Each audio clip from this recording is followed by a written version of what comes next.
कोटश Usman drama series के मुअज़्ज़िज़ नाज़रीन और सामीन, आज की वीडियो में किस्त नंबर 175 का मुकम्मल रिव्यू आपके सामने पेश किया जाएगा। तो नाज़रीन इकराम, पिछली किस्त हर लिहाज से बहुत कमाल की थी और इसके अंदर वाक़यात की भरमार थी और किस्त देखते हुए पता भी नहीं चला कि 2 घंटे 20 मिनट का टाइम कब गुजर गया। बहरहाल नाज़रीन इकराम, इस किस्त के कुछ सीन्स ऐसे थे जिन्हें देखकर हमें वाकई में बहुत ज़्यादा दुख हुआ। मिसाल के तौर पर किस्त के शुरू में जब बाला उस्मान अपने बच्चों ओरहान, अलाउद्दीन और फातिमा खातून के साथ मौजो मस्ती कर रहे थे और पूरे कबीले में खुशी की एक लहर फैल चुकी थी, तो उसी दौरान करीब खड़ी एक मासूम लड़की, जिसे ये कहा गया है कि आपके माँ बाप को मानने वाले बाला और उस्मान हैं और जब तक आप इनको कत्ल नहीं करोगी आपके माँ बाप की रूह को सुकून नहीं मिलेगा। उस्मान और बाला वो बेरहम और खूनी लोग हैं जिन्होंने आपके माँ बाप को कत्ल किया, लेकिन नाज़रीन इकराम, उसे क्या पता कि यही मेरा खून है, यही मेरे हकीकी वालिदैन हैं। कोटश उस्मान ड्रामा सीरीज़ में आजकल हलीमा के सीन्स देखकर मुझे वाकई में बहुत ज़्यादा दुख होता है कि एक मासूम बच्ची जो बरसों से अपने माँ बाप को मरा हुआ समझ रही है, लेकिन दुश्मन उसे अपनी चालबाजी के ज़रिए इस्तेमाल करना चाहता है। नाज़रीन इकराम, उस्मान गाजी का इंसाफ और इसकी रहमदिली हलीमा की शख्सियत को काफ़ी ज़्यादा मुतासर करती है। आप लोग जानते होंगे कि जब पहली मरतबा इसकी एंट्री पोयना के रोल में हुई थी तो उस दौरान यह किस कदर बेरहम और मुसलमानों के खून की प्यासी थी, लेकिन अब इसका किरदार वापस हलीमा की तरफ जाना शुरू हो चुका है। आप लोगों ने पिछली किस्त में देखा होगा कि किस तरह सोफिया ने इसके दिमाग को किस तरह कैप्चर किया और किस तरह इसको असलियत भुलवाकर पोयना की सूरत में इसकी परवरिश की। लेकिन नाज़रीन इकराम, अब आने वाली किस्तों में हलीमा को सब कुछ याद आ जाएगा, क्योंकि पहले हमें सिर्फ ये शक था कि हो सकता है कि हलीमा आज भी दवाई इस्तेमाल करती हो, लेकिन पिछली किस्त से ये शक हकीकत में बदल चुका है और इसका मतलब है कि बचपन से आज तक हलीमा को आका यानी इसके शागिर्दों की बनाई हुई दवाई पिलाई जा रही है और अगर इसे वो दवाई ना दी जाए तो मेरे ख्याल के मुताबिक इसे भी तुरगुत की तरह अपना सब कुछ याद आ जाएगा कि मैं कौन हूँ और मेरी हकीकत क्या है। इसके अलावा नाज़रीन इकराम, पिछली किस्त में सबसे ज़्यादा इंटरेस्टिंग सीन जरकुताई के बेटे गाजी अल्प का था और इस दफ़ा दोनों शहजादों ने इसको खैमे की छत के साथ लटकाने का मनसूबा बना लिया था। वैसे नाज़रीन इकराम, मुझे लगता है कि आजकल गाजी अल्प के अंदर शादी के जरासीम वाकई में काम हो रहे हैं और अब ये उस्मान गाजी के साथ जंगों में शरीक होने का मनसूबा रखता है, क्योंकि इसे मालूम हो चुका है कि गोंचा वही थी जिसकी शादी हो चुकी है।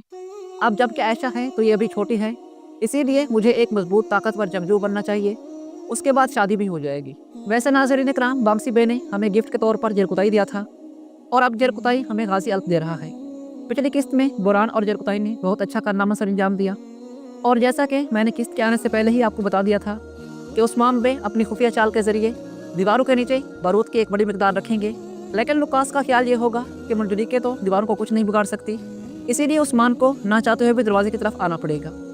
लेकिन कारा उस्मान ने अपने दिमाग को इस्तेमाल करते हुए दीवारों के नीचे जरकुताई और बुरान से बारूद की एक बड़ी मिकदार रखवा दी और फिर धमाके के जरिए किले के मजबूत दीवारों में एक छेद पड़ गया। वैसे नाज़रीन इकराम, यहाँ पर हमें इलबाए की कुर्बानी भी नहीं भूलनी चाहिए। उस्मान बे को किले के दीवारों के नीचे से पानी के रास्ते से वाकफ करवाने वाला कोई और नहीं बल्कि इलबाए था और अगर इलबाए का जासूसी तजर्बा मजबूत ना होता तो उस्मान के लिए किला फतह करना बहुत मुश्किल हो जाता। बहरहाल आखिरकार कारा उस्मान ने आकासार किले पर कब्जा कर लिया और लुकास बेचारा एक मरतबा फिर भागने पर मजबूर हो गया। और नाज़रीन इकराम, अब आने वाली किस्तों में लुकास और सोफिया बहुत बड़ा मनसूबा तरतीब दे रहे हैं, क्योंकि इस दौरान इनके अंदर की आग बहुत ज़्यादा बढ़ चुकी है और इनके पास अब बुरसा के अलावा कोई और ठिकाना भी नहीं बचा और एक नया और ताकतवर अजीब किस्म का मंगोल कमांडर भी अब आने वाली किस्तों में कोटश उस्मान सीरीज़ में आ चुका है। तो अब सोफिया और लुकास के पास मंगोलों के साथ इत्तेहाद करने के अलावा कोई और चारा नहीं है। बहरहाल नाज़रीन इकराम, अब बात करते हैं बेगम खतून के बारे में। तो बेगम खतून मोहब्बत के नाम पर खुद को मजबूत करना चाहती है। पहले इसका मकसद उस्मान गाजी के साथ शादी करना था ताकि ये ताकत के लिहाज से मजबूत हो जाए, लेकिन अब इसका हदफ इलबाए अल्प है। इसको यह भी मालूम हो चुका है कि इलबाए कई ख़ानदान से है और उस्मान का कोई करीबी रिश्तेदार है, इसीलिए इसकी भरपूर कोशिश होगी कि वो इलबाए को अपनी तरफ मुतवज्जो करे। वैसे मेरे ख्याल के मुताबिक बेगम खतून का किरदार आगे चलकर आहिस्ता आहिस्ता ठीक हो जाएगा और शायद इसकी शादी आगे चलकर इलबाए से हो जाए, लेकिन शर्त यह है कि अगर ये इलबाए से हकीकी मोहब्बत करेगी तो। इसके अलावा पिछली किस्त का एक और ज़बरदस्त और बाकमाल सीन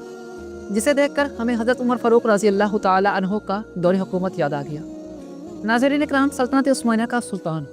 अपने कांधे पे लकड़ियों का गट्ठा उठाकर जब एक लावारिस और बूढ़ी माँ के घर ले गया और उसे यह बताया कि मैं सल्तनत उस्मानिया का सुल्तान उस्मान गाजी हूँ, तो उस्मान बे और उस बूढ़ी माँ के दरमियान मोहब्बत और प्यार देखकर हमें ये सबक मिलता है कि अगर हुक्मरान अच्छा हो, अगर वो रात के वक्त लकड़ियाँ काट कर किसी बूढ़ी औरत के घर ले जाए, अगर वो अपनी राय के लिए खाने का इंतजाम खुद करे, तो उसके पीछे खड़े लोग अपने बेटों और बच्चों को उसकी अजीम रियासत के लिए कुर्बान करने पर नहीं घबराते। इसके साथ ही पिछली किस्त में शामिल अल्प की एंट्री भी हो चुकी है और मेरे ख्याल के मुताबिक तो इसका होना या ना होना कोर्निश उस्मान सीरीज़ के लिए कोई मानी नहीं रखता। अगर इसके हिस्से का स्क्रीन टाइम बुरहान अल्प, जरकुताई या इलबाई को दे दिया जाता तो बहुत अच्छा होता। बहरहाल मेरे ख्याल के मुताबिक ये कुछ ज़्यादा अरसे के लिए नहीं है, बल्कि बहुत जल्द ये वापस रवाना हो जाएगा, क्योंकि उस्मान बे ने इसे कहा है कि आप सरहदों पर जाकर अपना वजीफ़ा सरंजाम देते रहें, क्योंकि मंगोल अब फिर से तुर्कों के खून के प्यासे बन चुके हैं। तो मुझे ऐसा लगता है कि शामिल अल्प आप बहुत जल्द वापस लौट जाएगा। इसके अलावा तोयगर नामी मंगोल की एंट्री तो बहुत धमाकेदार हुई और इसने आते ही बहुत सा खून बहाया, कबीले में जाकर औरतों को धमकाने की कोशिश की, उस्मान बे के बहुत सारे अल्प्स को शहीद किया। लेकिन नाज़रीन इकराम, जो शख्स जालिम हो तो उस्मान बे के हाथों उसका अंजाम वाज़ेह है। और जब पिछली किस्त के ट्रेलर आए थे तो मैंने आपको कहा था कि क्योंकि इसने आते ही खून रेज़ी शुरू कर दी है, इसीलिए अब इसके दिन बहुत थोड़े होंगे। तो वैसा ही हुआ और उस्मान बे ने अपने पुराने स्टाइल में इसकी गर्दन काट डाली। वैसे उस्मान बे भी सलेबियों को मार मार कर थक चुका था, तो अच्छा हुआ एक मोटी गर्दन और बड़े सर वाला मंगोल आ गया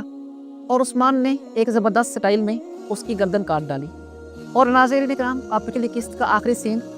जिसके अंदर इलबाई एक नए मंगोल कमांडर के पास गया और उसके सामने जाकर झुक गया, तो नाज़रीन इकराम बहुत सारे लोग इसे गद्दार समझ रहे हैं और मंगोलों का जासूस कह रहे हैं। तो नाज़रीन इकराम, ऐसी बात नहीं है। इलबाई पहले भी उस्मान बे का वफादार जाबाज था और अब भी ये उस्मान गाजी का एक वफादार और जानिसार सिपाही है। अगर आप लोग इसके मुताल्लिक मालूमात जानना चाहते हैं और इलबाई के पीछे छुपी ये सारी की सारी कहानी जानना चाहते हैं तो मेरे चैनल पर जाकर मेरी पिछली वीडियो ज़रूर देखिएगा। हाँ, ये बात सच है कि पिछली किस्त के आखिर में ये मंगोलों के पास गया है और ये बात भी सच है कि मंगोलों ने ही उसे उस्मान गाजी के कबीले में भेजा है, लेकिन इसका मतलब ये नहीं है कि ये मंगोलों का जासूस है। हाँ, अलबत्ता मंगोल ये समझते हैं कि इलबाई हमारा जासूस है और उस्मान गाजी के दरमियान घुसकर हमारे लिए जासूसी करता है, लेकिन हकीकत ये नहीं है। इसके अलावा नाज़रीन इकराम, अगली किस्त के पहले ट्रेलर में देखा जा सकता है कि कई कबीले में एक वबा फैल चुकी है और अलाउद्दीन भी ये कहते हैं कि ये कोई वबा नहीं बल्कि जहर है। तो नाज़रीन इकराम, इसके पीछे क्या हकीकत है और ये बीमारी फैलाने वाला, जहर देने वाला कौन है और सबसे पहले जहर किसको दी गई है, इस पर बात करते हैं। तो मेरे ख्याल के मुताबिक उस्मान गाजी के कबीले में जहर और ये वबा फैलाने वाला कोई और नहीं बल्कि सोफिया और लुकास हैं। और ये बात भी वाज़ेह है कि सोफिया ये जहर हलीमा को इस्तेमाल करते हुए फैलाएगी। पिछली किस्त के आखिर में आपको याद होगा कि जब सोफिया ने हलीमा के बचपन के ख्यालात देखे थे कि किस तरह दवाई का इस्तेमाल करते हुए मैंने हलीमा को कोयना में कन्वर्ट किया, तो नाज़रीन इकराम, उसी दौरान सोफिया ने बोतल में एक दवाई भी दी थी जो हलीमा ने पी ली थी। तो मेरे ख्याल के मुताबिक जो चीज़ हलीमा ने पी है तो वो असल में कोई दवाई नहीं बल्कि जहर था और इस जहर की वजह से वाज़ेह बात है कि हलीमा की मौत तो नहीं होगी, लेकिन पूरे कबीले में सोफिया की तरफ से फैलाई गई इस नई मुसीबत का असर ज़रूर पड़ेगा।